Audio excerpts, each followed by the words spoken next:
Welcome back to r/neighbors from hell, where people share stories about their crazy neighbors. And if you're new to my channel, please don't forget to subscribe to join our amazing community. And without any further ado, let's dive right into the stories. The first one is titled, "Tow Company Took My Mom's Wrecked Car to Their Yard to Try and Make Her Pay to Get It Back." Posted by user TheFoxtrot86 on our own subreddit r/ripe stories. This happened a decade ago, and I don't have the exact specifics on how this went down, as I was only involved in crashing the car and not getting it back.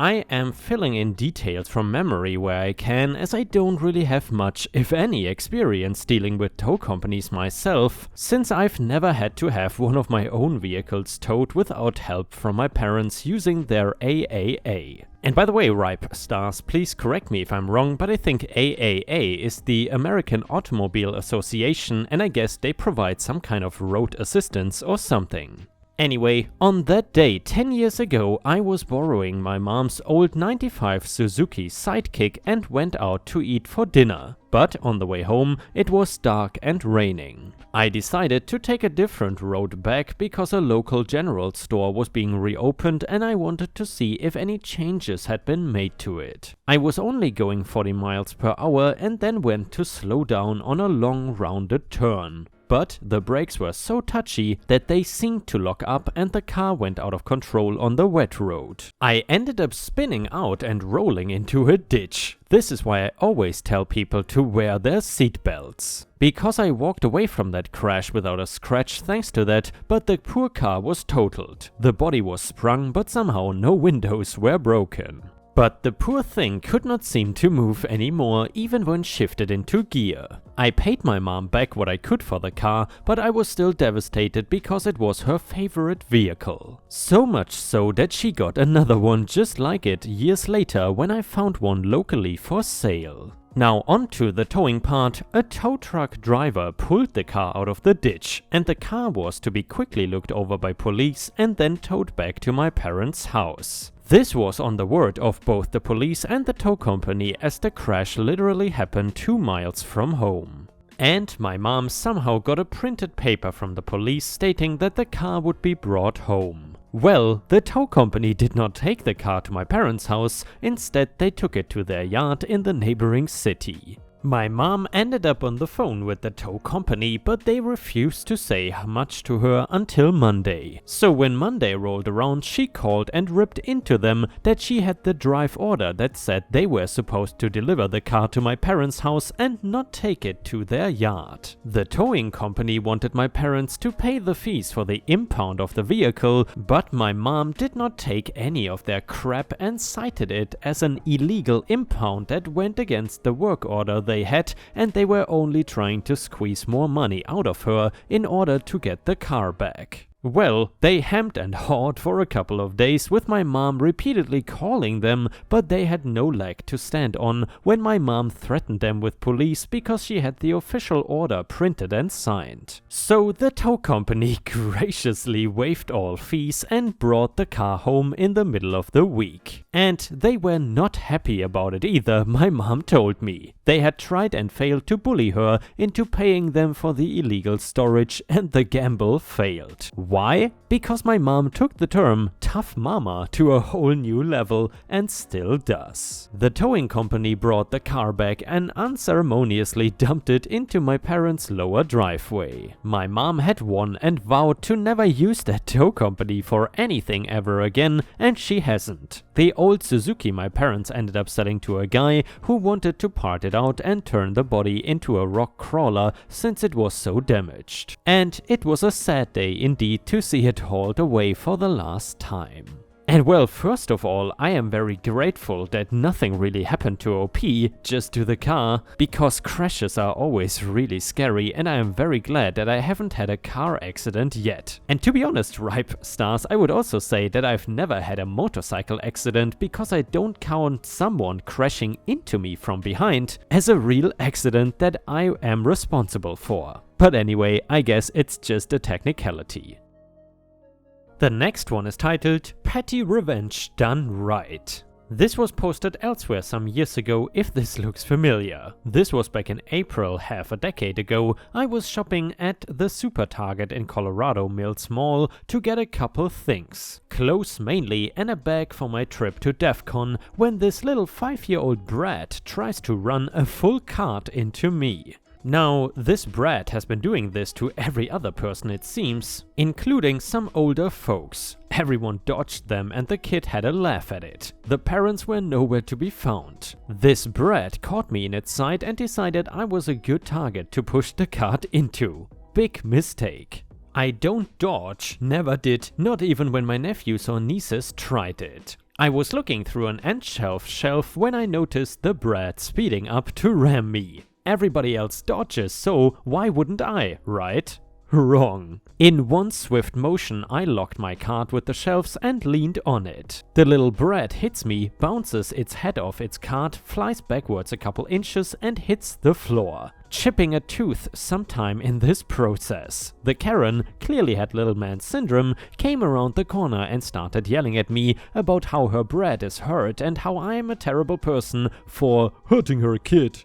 I just looked down at her with a "Are you serious right now?" grin, which made her furious. Once she quit yapping like a chihuahua, I boomed down at her. Deep voices are awesome. "Look, lady, you're lucky that was me and not some old guy who cannot move out of the way and would have broken bones when they got hit.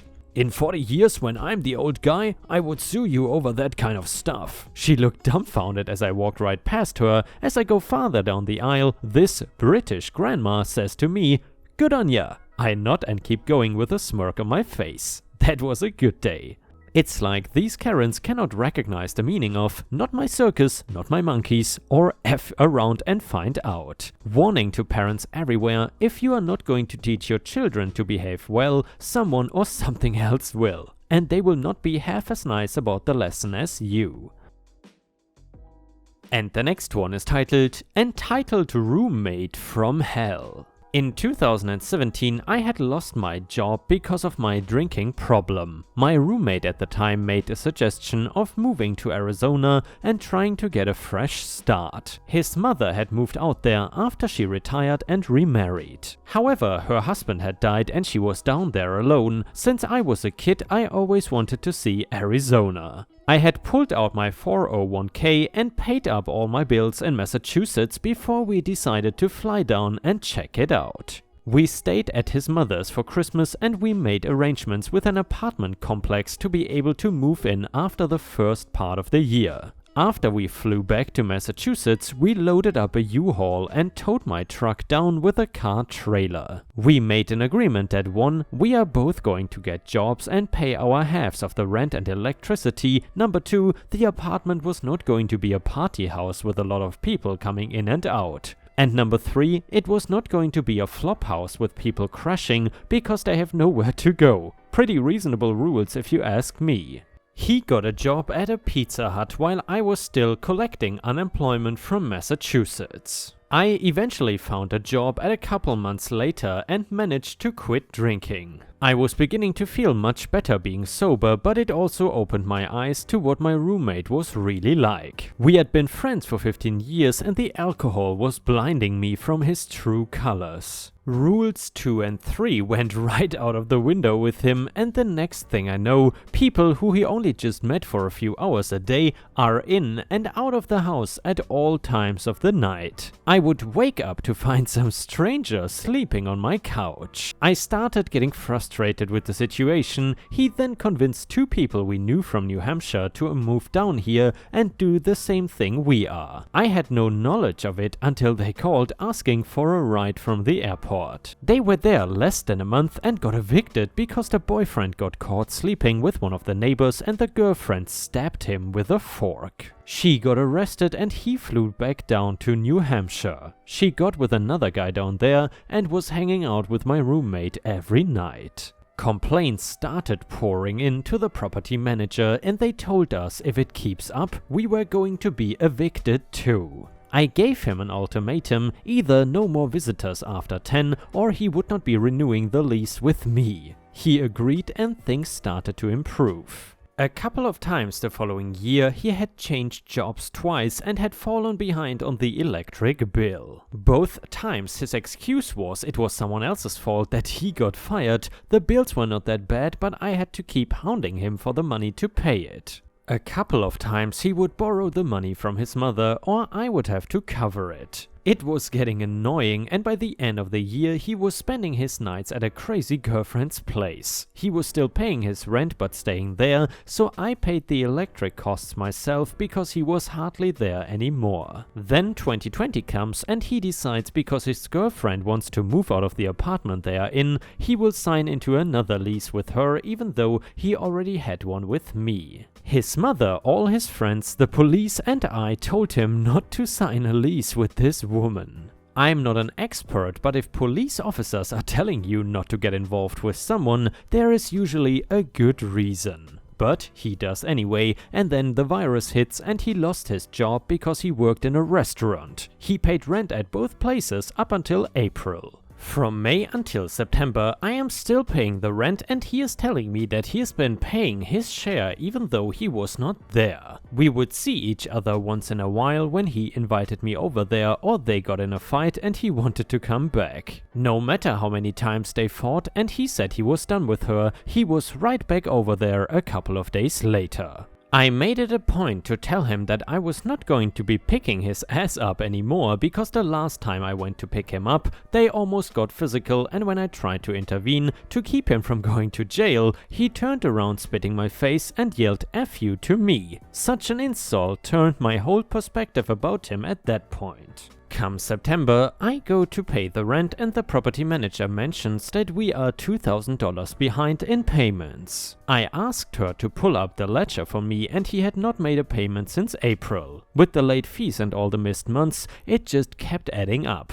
But the ledger showed that I was making my payments for half the rent every month. So I got on the phone and told him he better get over here because we had to talk. When he got there, I flipped right out on him because I've already been homeless before and I was not going to have that happen again. He told me that he was going to go down on the next Friday and throw them $500 for now. He never gave them the money, but he went down there and got a promissory note that he never even lived up to. Come October, no payments from him. He never even went to the office to talk to the people. I talked to the property managers and explained the entire situation, and they knew that I was in good standing, but because both of us were on the lease, we were both going to be held responsible. One thing I started doing when I got down to Arizona was going back to church. I had become good friends with the bishop of the church there, and he is a retired army colonel who knows a lot of people in the town. He spoke to the property owner on my behalf and managed to get them to see that I was not the one who made this mess. At that point I was already making arrangements to move out and live by myself.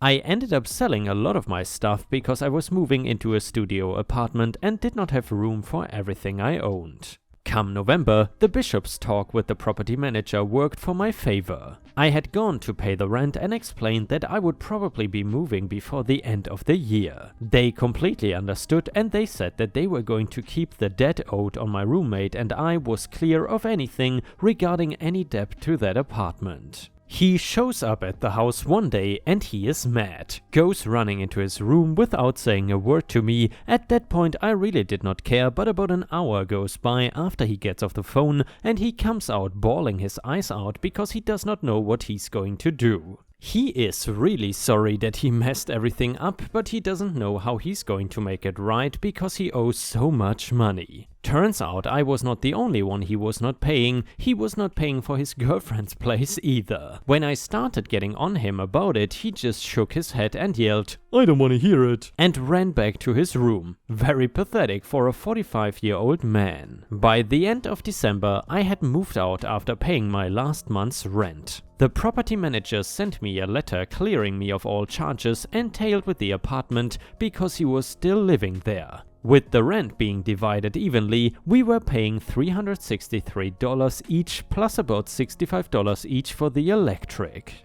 Because I moved out and they would not let him sign a new lease because he failed to pay the old one, he was on a payment plan for $827 per month for the apartment, $350 per month for the overdue amount and the electric bill, which has to be prepaid because he has never had an account with any electric company. So he went from $428 to $1,327 a month, and that is not including what he owed on the other lease. He ended up having to get 2 jobs working 7 days a week to be able to catch up with that bill. It's been 2 years and he is still trying to get me to get back into his life. Even asks me if I wanted to make $500 by being in an amateur adult video. No way would I put myself in that position. It is rather pathetic that every bridge that he builds with somebody ends up getting burned because of his own stupidity and negligence. He also can never be at fault for anything that happens, it is always someone else's fault. Months after I had left, his mother had told me that he is going around saying everything is my fault, that his life is so messed up right now. That's right, I made your life miserable because I decided not to let you take advantage of me anymore. Grow up, dude. It is so much nicer not having that kind of person in my life anymore. The sad thing is his own mother looks at me as more of a son than him. I just find it amazing that even in his mid-40s he still has that mentality of a high schooler. He went down there to change our ways and better ourselves. I was the only one that committed to do that, and I was not letting him drag me back down. Good riddance to bad rubbish. And yeah, Ripe Stars, I'm curious, have you ever lived together with any roommates that did not pay their fair share? Please let us know how the situation turned out in the end. Hopefully the freeloader roommate learned their lesson like the guy in this story, at least more or less. If you enjoy the stories that I post daily, then please don't forget to post some star emojis in the comments if you want to support my channel. Thank you so much in advance. The next one is titled Revenge on a Coworker. At an office job, once I was in charge of addressing work snail mail, stamping them, having the owner verify what was going out and mailing it. I had the key to the postage machine, which was locked to keep employees from putting stamps on their personal mail. Before I started, employees had been stealing postage. I was required to keep the key on my person at all times. A coworker, I will call him Ken, had worked there a long time and was not happy about the newly locked postage machine. He had been using it for his mail for years and was angry he could no longer stamp his mail for free. He tried to trick me to get the key. He'd bring me some valid mail and ask for the key to add a stamp to it. I would say thanks, take the mail and tell him I would just stamp it later in the day. He would scowl because he had wanted to stamp it and his personal stuff at the same time. I was not stupid. My boss would ask for the key sometimes and I would happily hand it over. He saw this and made a plan. He would ask her for the key while she had it, knowing she trusted everyone and would just hand it over. He did this for months. I heard he was calling me the postage Nazi behind my back like a 10-year-old. Annoyed that he was getting away with stealing postage, I waited. One day I saw her give him the key and watched as he stamped several envelopes. I quickly slipped past him and snatched up the pile before he could grab it. I told him I just needed to have the owner approve everything before we mailed it out. I rushed away, heading to the owner's office.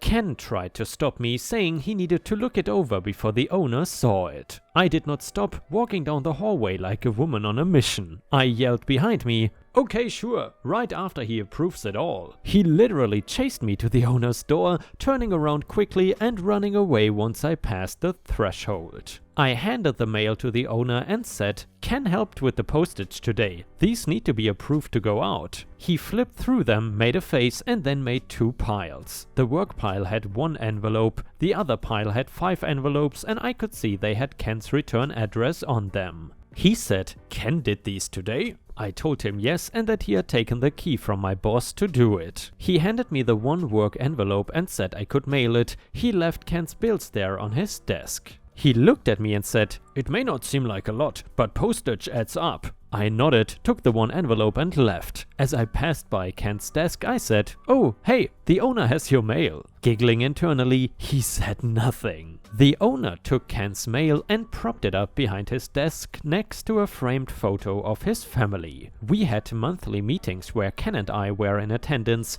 His bills sat there for us all to see, all stamped and ready, but never mailed out. I assume Ken had to call to pay his bills that month. My boss told me the owner never even talked to Ken about it, and Ken never again tried to use the company postage machine. His mail sat there for over a year before the owner finally threw it away.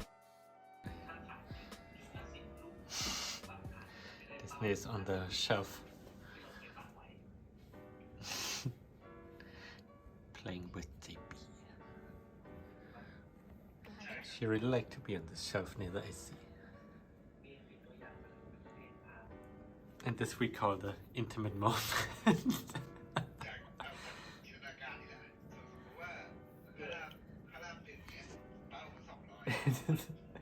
Very intimate moment.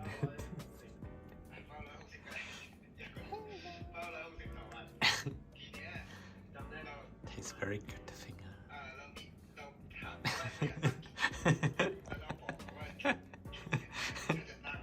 Does not hurt, Law.